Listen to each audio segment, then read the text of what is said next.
Um, as we discussed, our agenda today would be Power Automate, rather focus on the automation piece, how it helps us, and then look at what Microsoft provides. Obviously, we are familiar with the whole Power Platform. Microsoft has been pushing it. It has been adopted widely in the organizations. But within Power Platform, we are going to focus on the automation part. So this is a few points that we want to run with today. One is there's a lot of automation tools available within Microsoft Stack, outside Microsoft Stack, including robotic process automation, RPS, etc. So we'll have a look at that. We will then zero in on automations within the Power Platforms, look at how various products within the platform umbrella helps in the automation. We will take 3 scenarios and do a demo of those 3 scenarios, which again touches upon the different products. Then, time permitting, we will have a quick comparison of citizen developer versus professional developer. Power Platform is the way it is created, which includes Power Apps, Power BI, Power Virtual Agents, and Power Automate. The way it is created, it can be used by a normal business person who's not IT savvy, not tech savvy. So that's whom we call citizen developer. At the same time, it definitely helps the professional developers also. So we will have a overall view of that. And we'll also finally will touch upon there are 2 ways of automating within the Power Platform stack. So we will look at that API-based approach as well as the UI flow method. So you might be familiar, UI flow was very recently launched, in fact, in this, this year's Microsoft Business Application Summit. But that is, a pretty useful automation again tool. So we will look at, as part of the demo, we are looking at both of them, and then we will give a comparison when is recommended to use API-based approach and when it is recommended to use a UI flow. So that is the agenda. A quick intro from our side. Again, I'll introduce the company Aulytech in the next slide, but I head the business development for Aulytech, and Ritu, who is on the call, she heads our global business for Aulytech, which includes delivery as well as sales. We also have Priya, who will be helping us with the demo. So Priya is part of Ritu's team in the business application suite. Just a couple of quick slides. We'll not spend more than 2-3 minutes here. So Aulytech has been in existence for the last 20 years. And right from the beginning, we have been focusing on the Microsoft technologies. And we currently have around 220 plus Dynamics resources. And we've been hiring aggressively. So these numbers are definitely going up even as we speak. More than 700 engagements done globally over the last 20 years. Again, most of them are around the business applications, specifically the Dynamics suite of projects. So this includes implementation, upgrade, maintenance, etc. And one thing is the strong relationship that we have with Microsoft. So we click all the all the check boxes. We are Dynamics Partner of the Year, Regional Partner of the Year, President's Club, etc. So over the last several years, we have become one of the strongest Microsoft partners. A gold partner. The first one that you see on the left is the ISV Dev Center. Very few partners globally have this accreditation. So they give this recognition after a long vetting process. So we have become the independent software vendor development center. So any software vendor approaching Microsoft for help in moving the solutions to Dynamics, they refer them to Aulytech.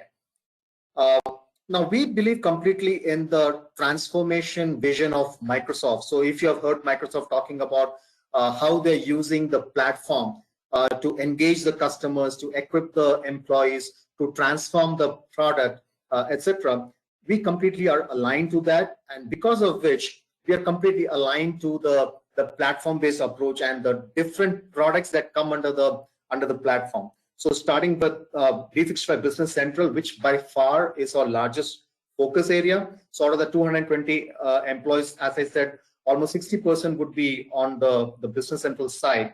And we've been doing it almost since, for the last 16 years. So almost in the earliest version of Navision, we have been doing work on Business Central such Nav. Then of course the whole customer engagement piece of things, the Power Platform, which we'll be touching upon today, and finance and supply chain. Now data is obviously the oxygen, so the data becomes the underlying layer. Most of the customers where we engage on Business Central or any other apps, we end up doing a lot of this data AI kind of stuff. Azure again is the central piece, from infrastructure to software as a service, etc. So we have around 60 customers where we are just managing them on Azure, on different facets of Azure. So this is the topic again, taking productivity to new heights, and that is possible only through automation. So I will hand over the forum to Ritu now, who will take us through a few scenarios of how automation can help us in our daily life. So I don't know the audience who is here. I'm sure a couple of you are from the finance side. Some of you might be in the business side. But we can look at a day in a life of a typical person who is in business, and and Ritu can take over those scenarios. Ritu, over to you. Yep, thank you very much. Good morning, everyone. We are going to cover the day in the life, as Globee said. And you see, normally when we talk about the tasks that somebody would do in the finance team or in the operations team, be it any IT applications that someone would be using, but still the work that has to be done on a day-on-day basis continues to be the same. We often come across people in the finance and operations team who may be using any ERP or any other application, talking amongst themselves about how mundane my job is. I'm doing the same thing every day. And since I'm doing the same thing every day, I'm kind of repeating the tasks each day of doing maybe a step 1, followed by a step 2, followed by a step 3. But then there is nothing new in what I'm doing. And what if there comes a scenario where I'm able to take away my time of such activities which are monotonous, mundane, manual, so that I can spend my time on more challenging tasks and more new tasks that I can then do for my organization. So let's look at a couple of examples that we often come across. Now, one example that we always see is processing vendor invoices. So somebody in the accounts payable team in any organization, and this is, by the way, true for every organization that works in the world, whereby the purchases will happen from vendors depending upon material, services, again, depending upon the industry I'm in. But this is how typically the vendors would do their transactions with us, by first sending the goods or services, followed by sending the invoices. Normally in all organizations, these invoices end up getting into an email box. This email box then has not just the invoices in it, but many other emails, because a specific vendor may request for a statement of accounts to be able to reconcile. It could be an inquiry about a transaction or an invoice. So all that also sits up within that email box. So normally we see these AP people who are working in organizations picking up those invoices from that email box, opening them, looking at it, verifying them manually with respect to some data points that they may have. And then from there on, we would see that they would just open the whatever financial application or ERP they are using. It could be a NAV or a BC or any other. So they would just manually type that invoice there. And once it is manually typed, then definitely they will also get to the further processing of that invoice within that application. So what we see is that on an average, people in the accounts payable teams and organizations spend 20 to 25 hours in a week because it's their job, so-called job. But at the end of the day, when we look at it, keeping ourselves in their shoes, we see that it is all repetitive because the people are doing the same activities one after the other. What if this particular scenario is completely automated. Another scenario that we normally come across is a scenario where we see approvals, right? And these approvals normally happen over emails in various organizations.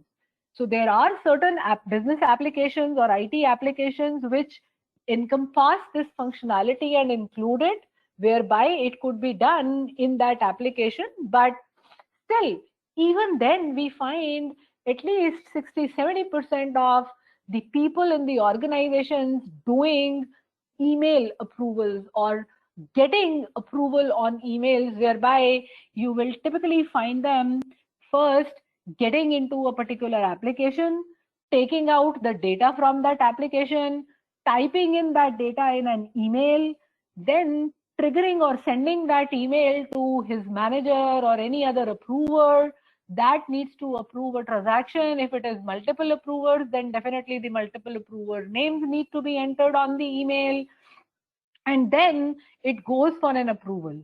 Now, when we look at the side of the approver who has to approve this particular email, either he would approve it on the email itself, or if there is an application or an IT application or a business application, for example, a NAV or a Business Central, so there this person who's an approver can then go within that application and then do the approval.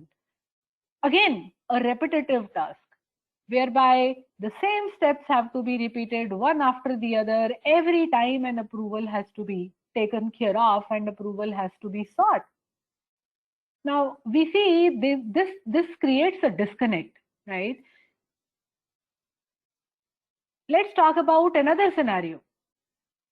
We often come across businesses, and I'm sure people here also are from businesses where it's not just a single application which is being used when it comes to the IT business application side of it.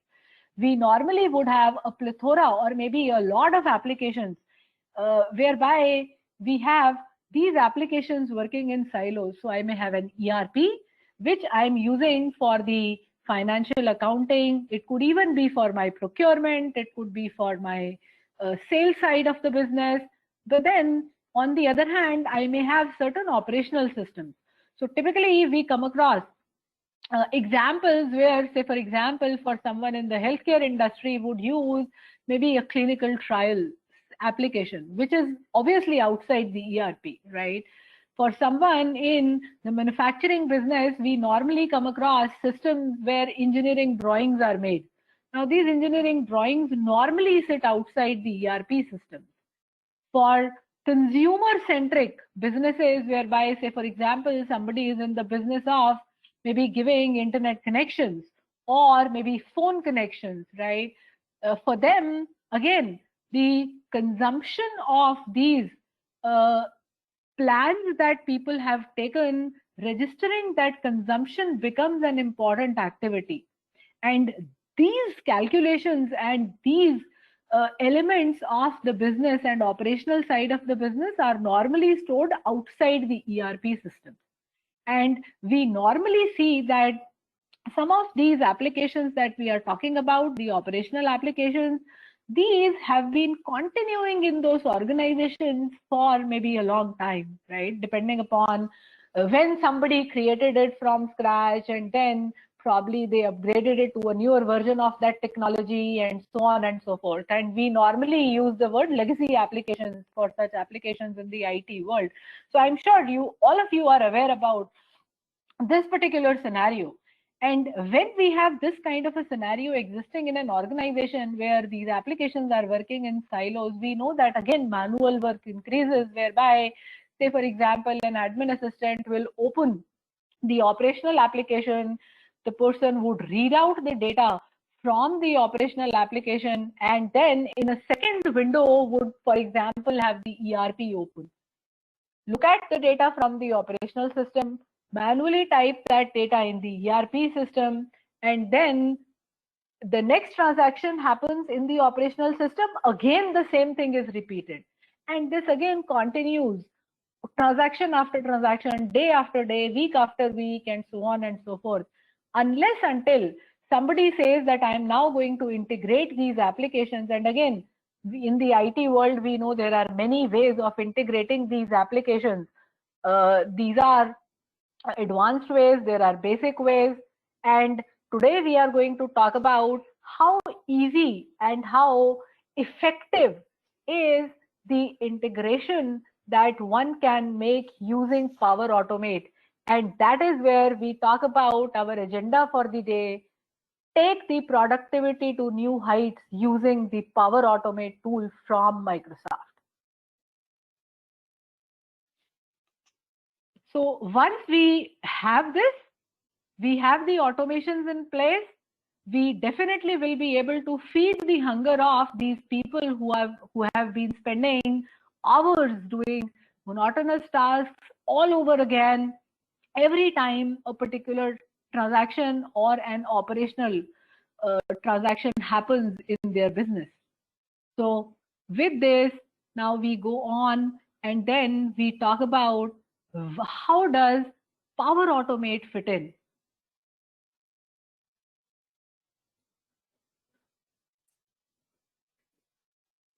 Yep, thanks, Ritu. Just dovetailing into this particular thing, what Ritu had said, that the resources or individuals are now motivated, or they have the capacity and they are hungry to take more challenging tasks. This nicely fits into the slogan, and this, you may have heard this, the punchline of how Microsoft puts Power Automate. The punchline is take care of what's important and automate the rest. Ritu spoke about, from an individual's point of view and day in life point of view, how the repetitive tasks can lead to errors, monotony, etc., which can affect the morale, and he can better use his time and energy on much more challenging tasks, much more productive tasks. Even from an organizational point of view, it's very clear these kind of automations can actually improve productivity. They can drive down costs. And of course, there's the whole thing about compliance. The more automation comes in, there's less chances of errors, less chance of human error. And that's how, even the compliance can take care of. So there's no argument that the world is moving towards more and more automation as much as possible, from an organizational point of view. And this is the answer to this, which Microsoft has come up with. Again, within the whole Microsoft, the Power Platform, you have Power Apps, which we all familiar with, how quickly and easily somebody can develop apps on the fly.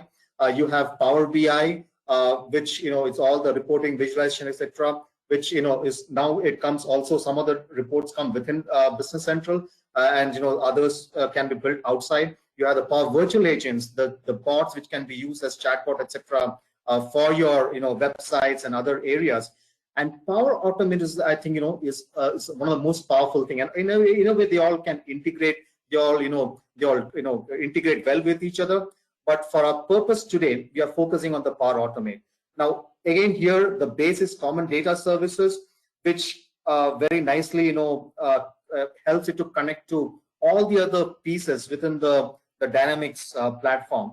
So Power, if you just look at Power Automate as the center, the wonderful thing is the number of connectors that are there for applications all around.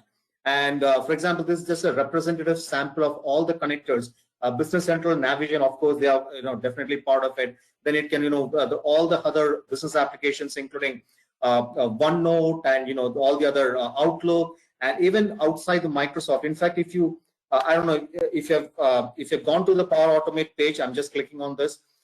This is the landing page of Power Automate. You can see on the left the various menus that are there, and Priya will be using some of them.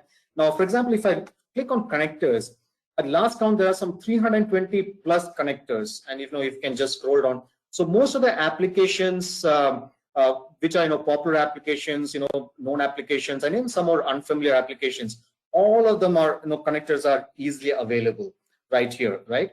And then similarly templates. Now templates are you are ready to use templates which can make life easy. You don't have to create any new flow. Everything is there. A lot of these templates are there which you can use. to do some quick tasks, some complicated tasks.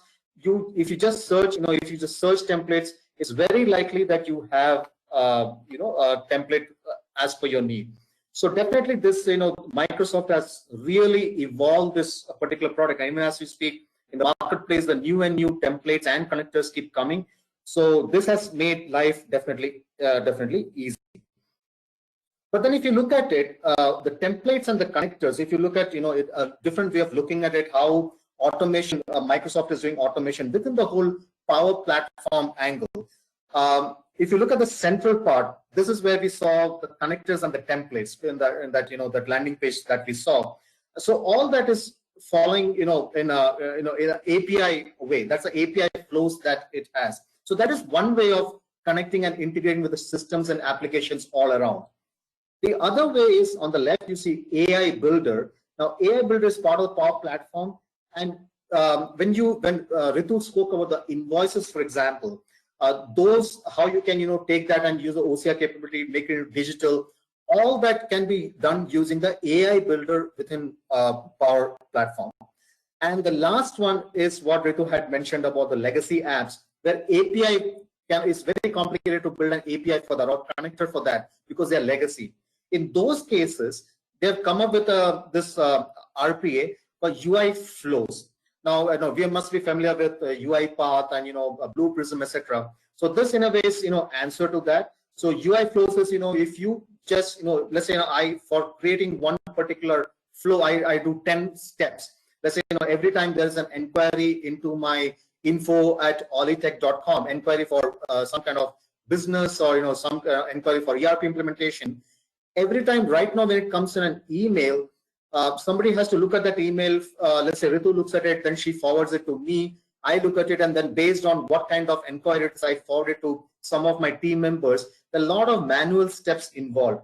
Now, suppose if I can take this and I can just do, just once I will do these, 5 steps that I do normally, and I record it. And next time on, if it can be automated, whatever I recorded, if you can start playing back automatically, that's basically what it does. Then I can, everything, then I can do, and I don't have to worry about it. Whenever an inquiry comes, everything is automated. So that is what the UI flow, obviously we'll show a demo of that too. So these are the 3 different ways that the flows can work within Power Platform. And the central one, the API flows, which has the connectors and templates, and UI flows are part of the Power Automate.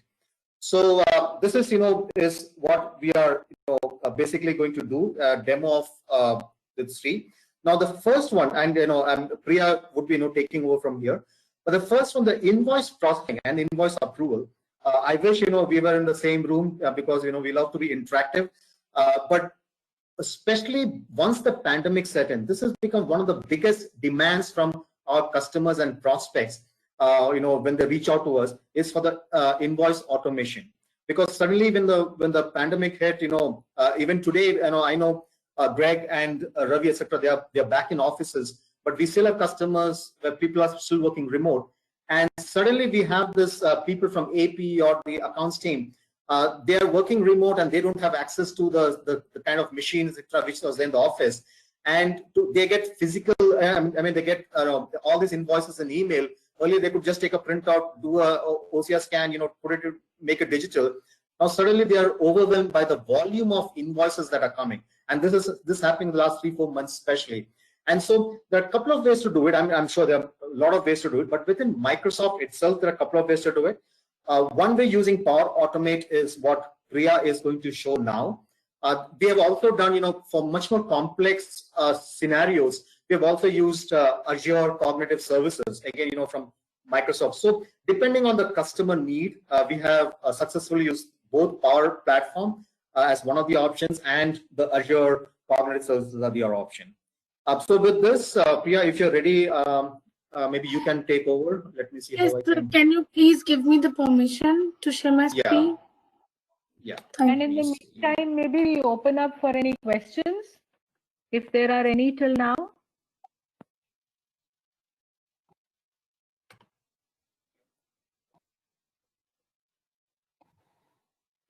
Any questions from anyone so far?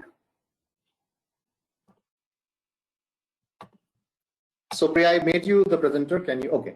Yeah. Good. Yeah, we now see the screen. Yeah.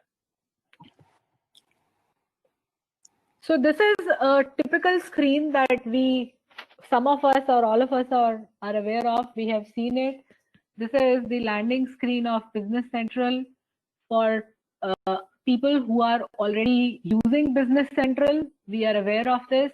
For people who are currently on any other version of Navision, definitely they may plan to migrate to Business Central. For the purpose of this demo today, we have taken Business Central as the base for showing the use cases with Power Automate. So let's come to the first use case, which was the invoice processing one. So you see, we just move to the purchase invoices, and typically we would see that how the purchase invoice in Business Central would look like, and people are already familiar with either NAV or Business Central, how a purchase invoice standard looks like, and we may have customized it, added new fields for our own business purpose and so on, but essentially this is how it looks like. This is the various tabs of it, whereby I have the header, I have the lines, where I have the item information, then the payment information, and so on and so forth. And going back to the same example that we spoke about earlier, we spoke about the person in the AP team or the finance team entering these invoices manually, looking at the invoice that the vendor has sent. Because the vendor would have sent the invoice, and that invoice needs to now entered within NAV or Business Central. Now let's imagine if I do not have to do any of those steps that were there on that slide which we ran through, where the invoice would first come on the email, and then from the email box somebody would download or open it, and then somebody would open the Business Central or NAV application, enter the invoice there manually. Imagine all of that is not required. What it means is, the moment this invoice or a set of invoices lands up in that inbox, we use Power Automate. Power Automate picks up those invoices, and again, in that inbox that we are talking about, the emails would just not be invoice emails. The emails would be a set of other emails along with the invoice email. Somebody asking for a customer, somebody asking for a statement, somebody asking for a reconciliation, a query, and so on. So all that is going to be there. So Power Automate will just look at all the emails in the inbox, take the files that are there on the invoices in that inbox, read those. So let's envision in our mind that Power Automate is actually going to even read the text that is written within those invoices. Which vendor, which country, which region, which item, what is the price?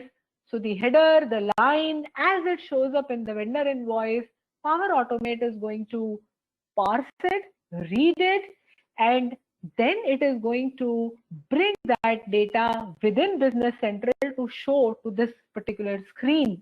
And then the user says, hey, now obviously there is no need for me to do all of that. I now have it. Let me just verify it once and then post it within Business Central or NAV so that my transaction is complete. And every time this happens automatically. So nothing needed from a user standpoint, barring maybe exceptional or very few rare cases that may happen, wherein there could be an exception. And in case there is an exception, those then would come into the queue within Business Central. So if we go to the dashboard of Business Central here, we would see that for error handling, there is a queue on the dashboard of Business Central, where we would see that in case there is any erroneous transaction which did not pass through or Power Automate could not read it, so you just see the leftmost pane here which shows number of errors. So you open this as a user, you just have to look at this particular 1, 2, 3, whatever exceptions are there, manage those exceptions, And then obviously these also pass through. So you see, just look at the sheer amount of time this is going to save for the AP person, because nothing required manually in the entire process. Now let's look at the Power Automate view of it. How does this particular workflow that we have created within Power Automate, how does it look like? So this is the Power Automate window that Globee covered in the earlier part of the conversation. So we see at a high level, there are just about 3 steps. The first step, we are saying from where does the Power Automate flow that we have created take the particular files that we are talking about.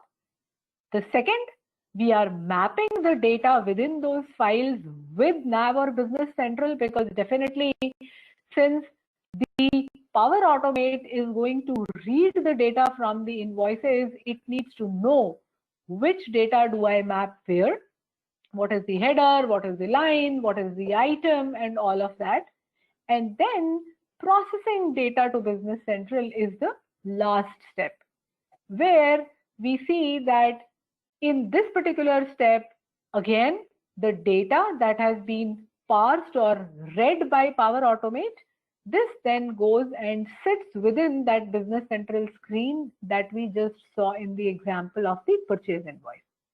So if you see, it is just as simple as getting a particular data folder linked in the step 1, and then if we quickly look at some of the other setups that one has to make within the Power Automate. So you see, when we talk about the processing data, so obviously there are many, and I'm not going through each one of them. I'm just covering the important ones here.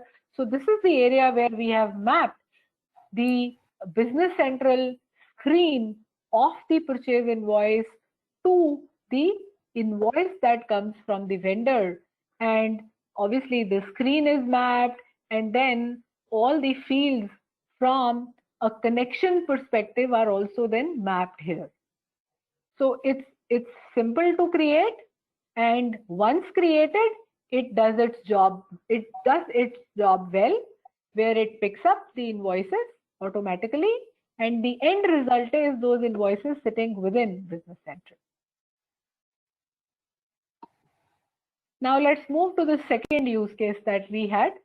In the second use case, we covered approval, where there is an approval to be triggered in Business Central or NAV. In this example, we are talking about a sales order. So in this scenario, the sales order is created within Business Central, and the moment in Business Central, I am requesting for an approval on the order that I have created, which we are aware of how to do that.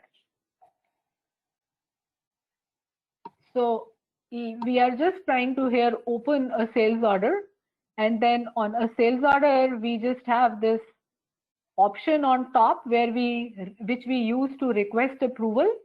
And the moment we click a request approval here, then it takes us to the Power Automate flow that we have created for approval. So let's look at how it appears within Power Automate. We have selected which document and when. So when means that at what instant or at what frequency it needs to be executed. This workflow or this flow needs to be executed in Power Automate. We are saying that as soon as the approval is requested by a user,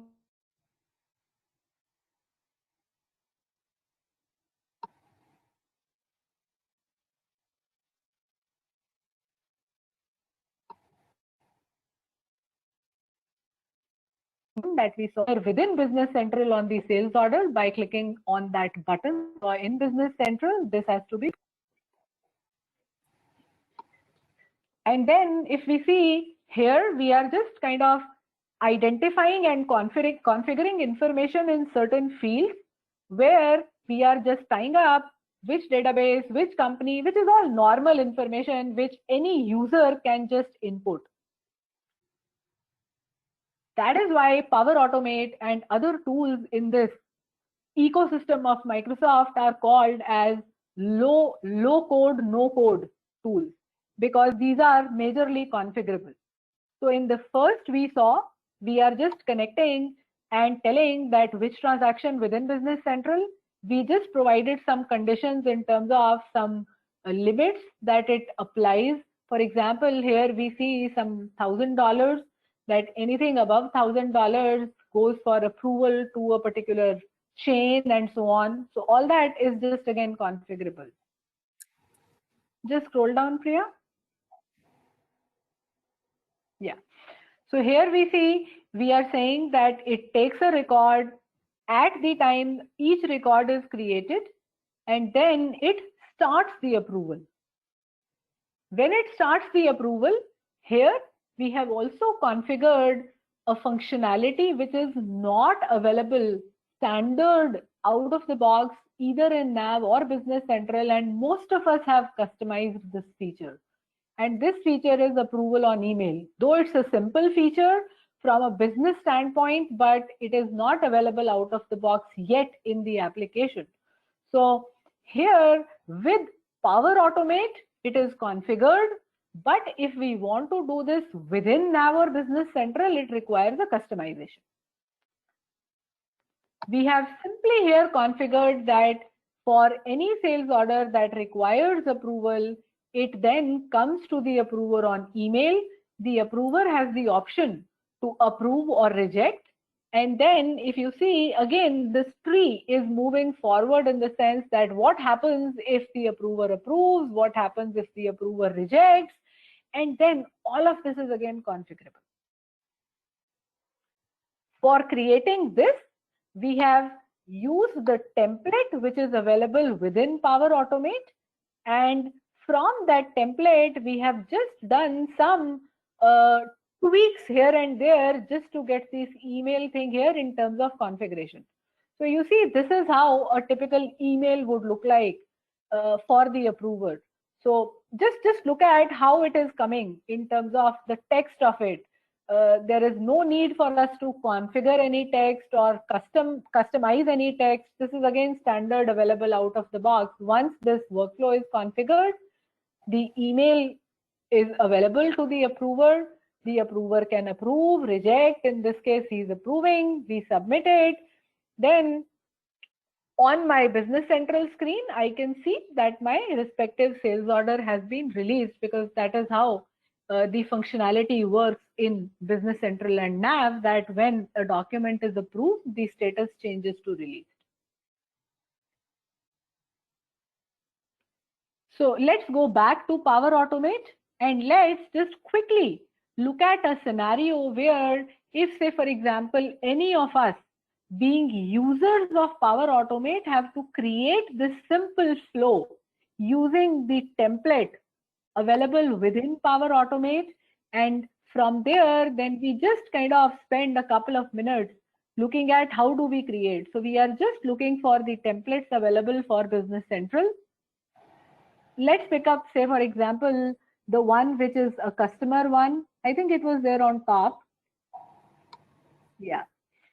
So here it is request approval for Business Central customer, which means that as soon as a customer is going, or a new customer record is going to get created within Nav or Business Central, the approval of that customer record is going to then kick off.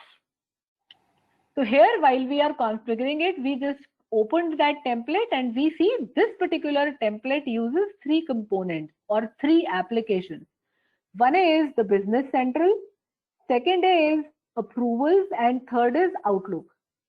So since these components are going to get triggered, we are just now going to open it and try creating a flow.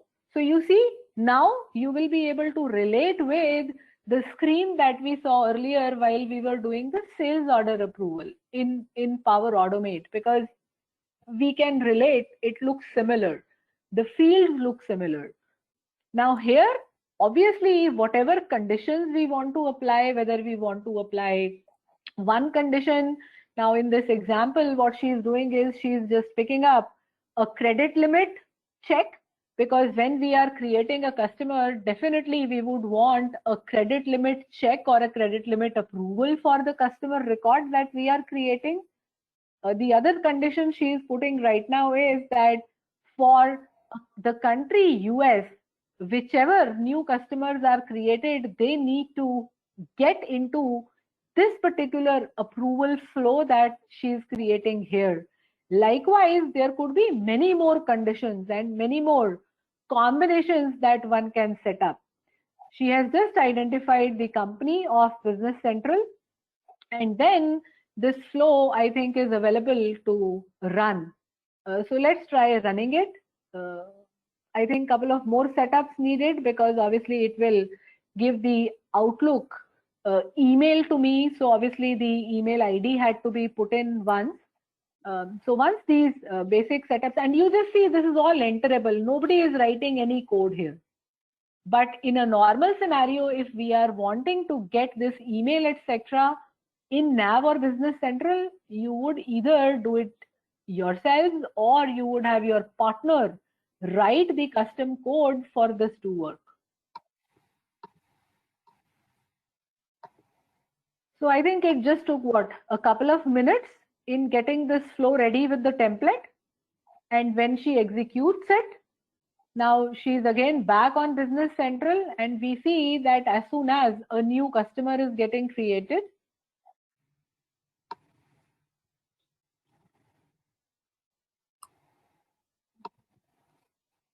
so as soon as a new customer record is getting created, we will see that depending upon the conditions that we gave there of credit limit and the country, and it could be, by the way, many more conditions that one could set up, but here we are taking something that we could relate with, which are normally used, right? So this is just a screen that we all are familiar with. Once done, once the basic information, the approval is requested.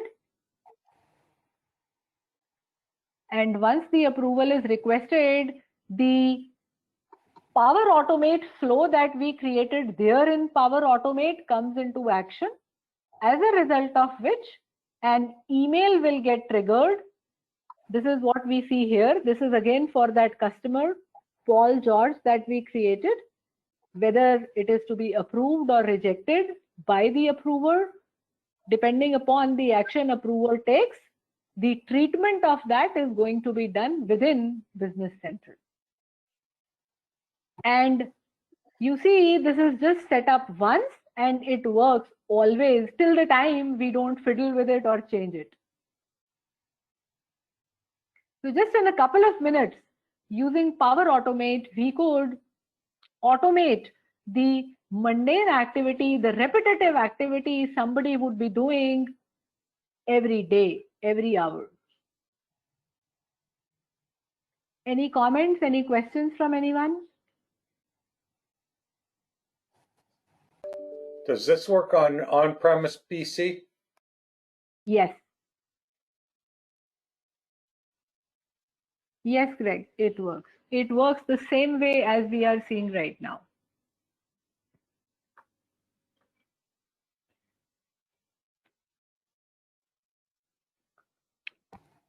All right. So with this, let's talk about the third use case that we had, where we spoke about UI flow and we spoke about the legacy systems, and those legacy systems then need their data to be put manually into the ERP or other applications. So that is where this UI flow feature of Power Automate comes into picture. So in this example, you see that there is an application that has been taken, which is called EmployeeWise, and this is actually a use case of our own organization, where we use this particular tool for employee attendance and leave recording. And we know that normally employee attendance and leave recording happens in a different system. If it is done within the organization, or even if it is outsourced, then obviously the company to whom we have outsourced it would take care of it, but it will be a different system. But the input of that needs to come here. So this is how UI flow looks like, where what we are doing is, let's live the life of an admin assistant who is doing this. And you see, the admin assistant would manually do all these steps that we could just see happening just in a couple of seconds in front of our eyes here. What happened here was, imagine the admin assistant first opening the EmployeeWise application, end of the week, end of the month, whenever attendance needs to be reconciled, manually log in, click on each of the steps, going from the login ID, entering the password, to then opening the particular screen where it shows this attendance calendar for, say, one employee for the month of October here in front of us. We did not see that happening because no admin assistant did it for us here. It happened automatically here. And how it happened was because we had configured a UI flow at the end for this to be recorded as a step. And this is where we configured it. The moment it says end here in this top, if you could just kind of go to that end where it's, So the moment it said end here, it meant that the exact steps that the admin assistant would have done manually have been recorded and executed by this UI flow here. Let's go back to that calendar on EmployeeWise.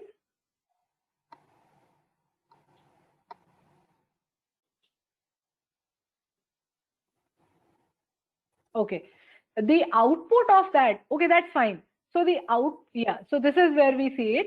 And you see what the admin assistant will now do. Once this is open, the admin assistant would typically record this either in an external Excel sheet or record it maybe in some other system manually. And what we have here in front of us is again an Excel that has been created as an output of the UI flow that we executed. It opened the system, then it created this Excel, and you see for a particular employee, it is showing the same data in a visual format, which then the admin assistant can use as an input for various things. It could be as simple as sending a reminder to the employees in case of any anomaly anywhere, right? Or it could even be marking the days when somebody is absent or there are holidays and so on and so forth. Again, the beauty of this is we have not created any custom APIs. We have not done any code writing for this application, which is EmployeeWise in this case, to give to us the data output that somebody would then use for some other purpose. It is just happening out of the box using Power Automate's UI flow feature, and then the admin assistant can then say that, hey, let me now do some other stuff where I can probably better utilize myself. Any questions? Any comments from anyone?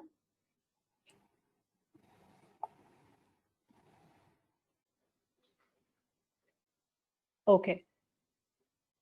So with this, we have covered the use cases that we spoke about. And again, I'm kind of coming back to where we started from, the productivity enhancement, which is possible and which is available when we start using just one tool out of the entire gamut of Power Platform, which is called Power Automate. Globy, if we could go back to the slides.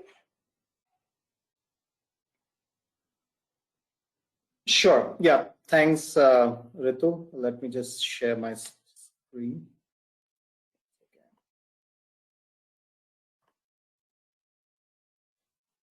I hope you can see my screen. Yeah, we see it. Yeah. Yes. So thanks, Ritu. Does Yeah. anyone- So So before that, Globi, just one question. Sorry, I missed it. Could anybody relate with these examples that we covered here?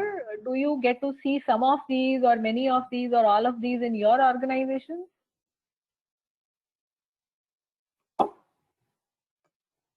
Well, as usual, we're too complex for a lot of this stuff, so we end up customizing it anyway.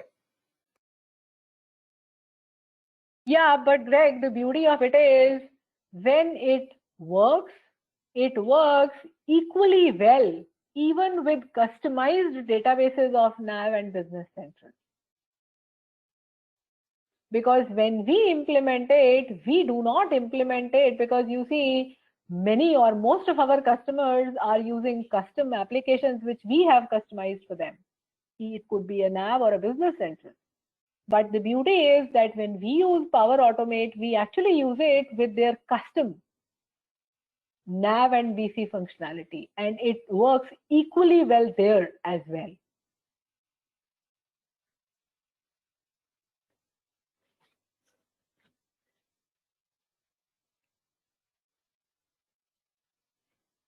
Yeah, Globi, I think we can proceed further, and then maybe we can take some questions later. sure, thanks. Yeah. A couple more slides from my side.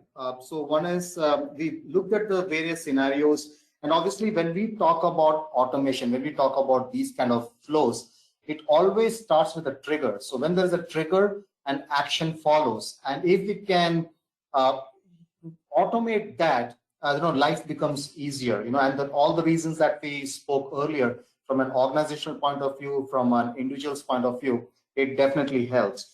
For example, even the trigger can be, and that's another thing, when we're looking at UI flow or even the API based one, and triggers can be various kinds. It can be when something happened, some incident happened, like an email has come with a PDF file, an invoice file. So that is one trigger. The other one is I take an action. So it's kind of on demand or instantaneous one. I want to run a flow. I click on the button, and then that action happens. That's another example that Priya had shown. And the third one is we can schedule it. For example, the last one that we showed, that admin, maybe she schedules it for every end of the month. End of the month, the process runs automatically to look at every employee's calendar to see whether that person has entered the timesheet. If not, we can extend that now. So if not, once that Excel sheet comes, and obviously all following the UI path, and if there are some person who's this month absent because he did not enter or she did not enter, we can extend that automation for that email to trigger to go directly to that employee and remind them, hey, you have not entered the timesheet. I'm a chronicle defaulter there, and every time at the end of the month, our admin person has to send an email reminding me to enter the timesheet. So there is all these use cases, extensions that we can use.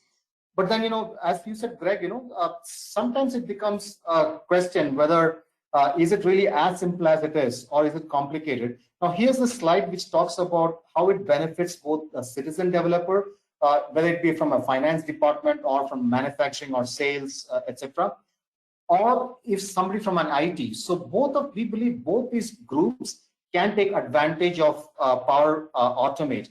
Now, some of these points are equally applicable to Power Platform. Again, when we say Power Platform, it includes Power BI. Now, so that we know a lot of people from, for example, from finance and other business users are very comfortable using Power BI reports, for example. They can create their own dashboards, they can publish it, they can share it.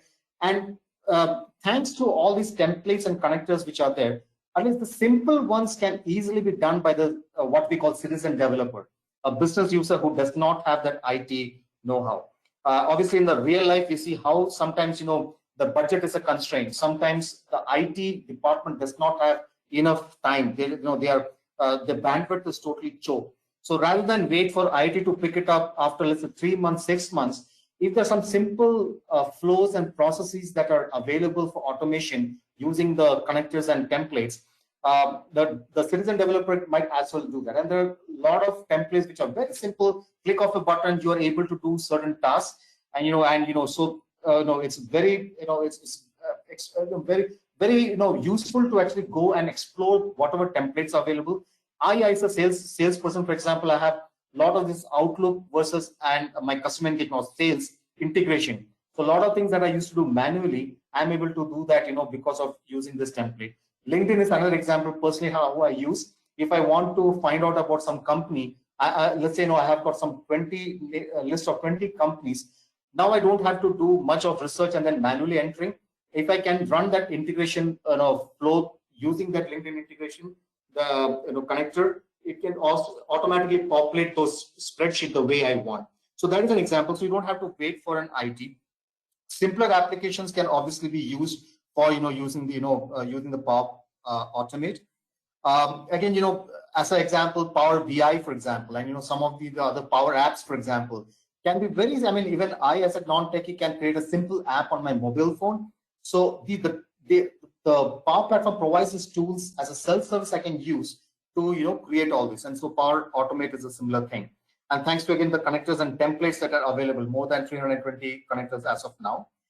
The last point is, of course, this Power Automate has a cost. It's like $15 per month per user for a person to create all these flows. Maybe $40 if you include that RPA, AI, etc. But a lot of companies, when they have, when the procurement or when the IT, when they buy these licenses from Microsoft, they would have included Power Platform. So it's very, good to actually check if you already have complementary licenses available, because then you might as well use it. And I'm talking, more from a business point of view. On the other hand, for the IT team, this definitely is useful. For example, it provides a ready-made framework from which the IT developer can start working on, building these automation tools. They don't have to, code or develop from scratch. Again, same thing goes for all these apps, the mobile apps, etc. So this is more towards a mobile app, that is it. And then the performance and the best practices is already embedded in it. So if you look at UI flow or if you look at API based, it's all embedded there. And finally, as a developer, it's very easy to extend this. Once you create one of these flows, etc., it's very easy to share. And if you had gone back to the landing page of the Power Automate, you would have seen how easy it is to share with any of your employees in the organization. You can share with restricted group of people, individuals, or you can do it even enterprise-wide, as long as it has the right approval from the competent authority. And finally, we have the integrations with the third-party APIs, etc. This is my last slide. So there's obviously the question, we saw different ways of doing automation. One was using connectors, templates, which is what is the API-based automation. The other one is that you just record, and then finally record all the clicks and the keystrokes. You can play it back. So that is the UI automation. So which one to use? So this is again our belief, what we have seen, and also Microsoft recommended. API automation is actually the way to go. That should have the first preference because they have the higher reliability.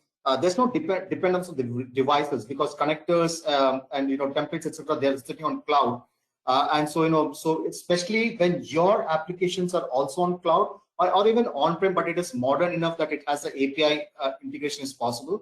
Then the recommendation is go for API automation. Because at the end of the day, it's also sometimes is faster than UI. UI is still developing. But then when we use UI automation, you use that, as Ritu had mentioned, when you have applications that is really legacy, to create an API, to create a connector, it's very complex. It can be even very expensive, and may not, ROI may not be enough. That is when the UI can really be helpful. So where the AI API path is not available, we can use UI flows. But the best way is when we can have a combination of both the API automation and UI automation. As an example, the UI flow that Ritu had demoed, the timesheet one, as I mentioned, the UI part can be till the data is filled in the Excel sheet. But then the API automation can take it because it can integrate with Outlook. So as soon as it reads that, okay, certain number of days there has been a absenteeism, so the timesheet is not filled, or there is some other remark that it was a holiday, but I by mistake, by error, I filled it as I was present, then it can automate. It can, using that your API automation, the connector with Outlook, it can trigger an email which will come to me, which will tell that, hey, there is this miss, or there is this lapse that happened.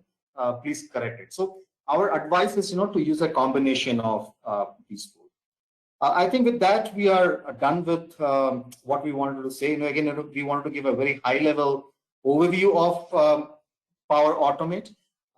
So we are open to any questions, any discussion.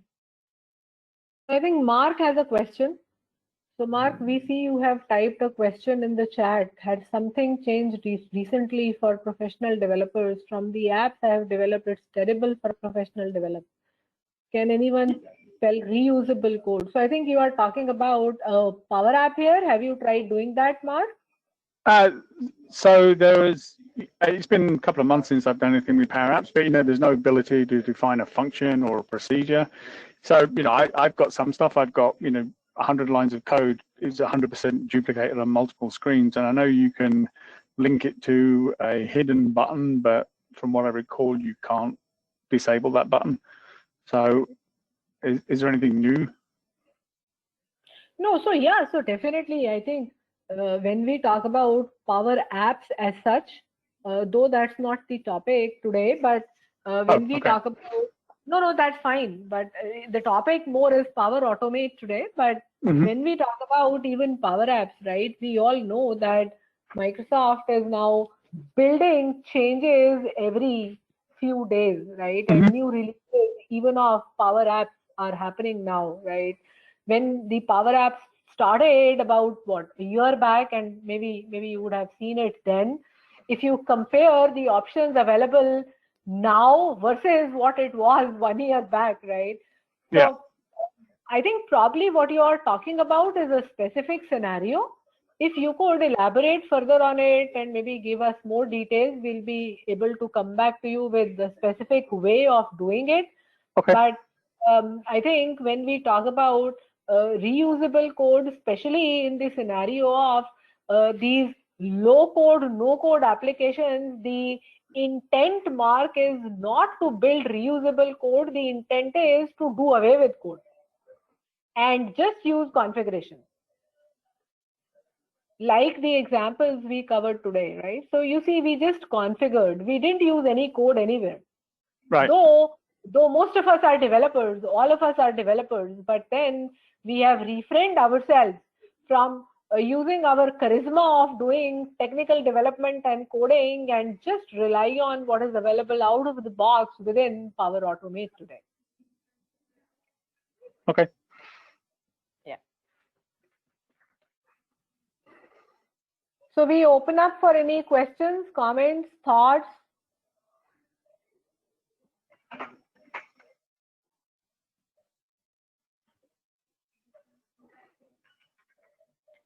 Did you find this informative? Yes.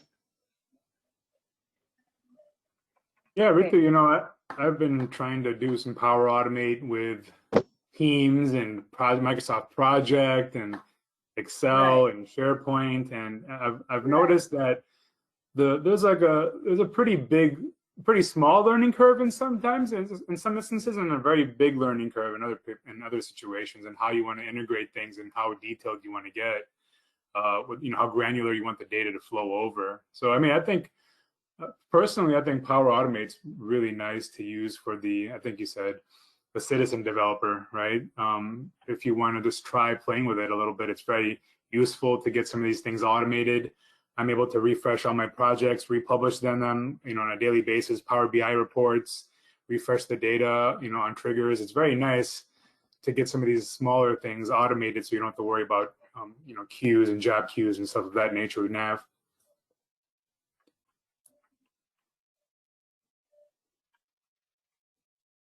Right, Ravi. So see, obviously there is the starting point where at least we are moving to a scenario where we can configure, and you see there always has been this debate, configure versus customize, right? So there are use cases which very well work with Power Automate, which a citizen developer can churn out. But then, as you said, yes, there are use cases for which we still need to do some tweaks even to the Power Automate flows that are available, or even templates, right? Which we also do sometimes when needed. If the scenario is a bit complex, where one has to look at maybe some bits of say the production side of things and so on, but for the normal day-to-day tasks that someone would do from an operational and accounting perspective, building that level of needed productivity into their day-to-day tasks and day-to-day activities is very well done with Power Automate. That is what we are trying to cover here today. Yeah, one example of, you know, Please. us, at least Sterling, using Power Automate, we're taking our field reps that are out there on the field with they're on jobs and construction jobs or laying down mats or whatever they're doing, and they have all this information that they're putting into a tablet, essentially putting into a Microsoft Forms sheet, right? They're just entering all sorts of different data, and we're taking that data through Power Automate and pushing it over to a database and to Nav that, you know, that goes along with the jobs. So then all that information gets allocated to the right job for costs and activities and cost codes. It's really, I mean, there's so much flexibility to it. And the person that designed that wasn't anywhere close to being a techno-functional person. It was just someone in the field that had some desire to learn. So just by doing that, we gained quite a bit of momentum in documenting our projects. Exactly. Anybody else have any questions? Greg? I'm good. Good. Well, thank you, Alatek. Thank you, Ritu, Globi, and Priya. Thank you so much for presenting this session. We appreciate your help on this, and we appreciate your expertise and knowledge in presenting this topic. And this video will get linked to our chapter meeting, so it can be distributed to anybody else as well. And so if you want to send it to your clients as well, you could definitely have that. We'll give you a copy of this. Other than that, Greg, are we hoping to do something in December? I know you said we don't have anything on the roster right now. Are you thinking we should? We could?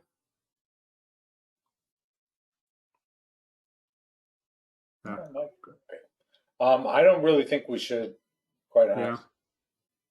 No, maybe we internally our team should talk and start planning for next year. But as far as having a group presentation, I had no plans to do one next month unless you tell me different. I'll go find a speaker. Right. Well, I guess one of the reasons I was asking that was really just because if we don't, then what we should do, like you mentioned, is get together and get a kind of a calendar for next year and then get folks on that calendar. It seems like it'll probably be virtual for the foreseeable future. So let's probably continue to do this, and maybe we'll do it monthly, continue that trend, as opposed to do it quarterly with the in-persons. Other than that, I don't have anything else to say. Mark or Greg, if you guys have anything else. Nope, I'm going to stop the recording right here. Okay.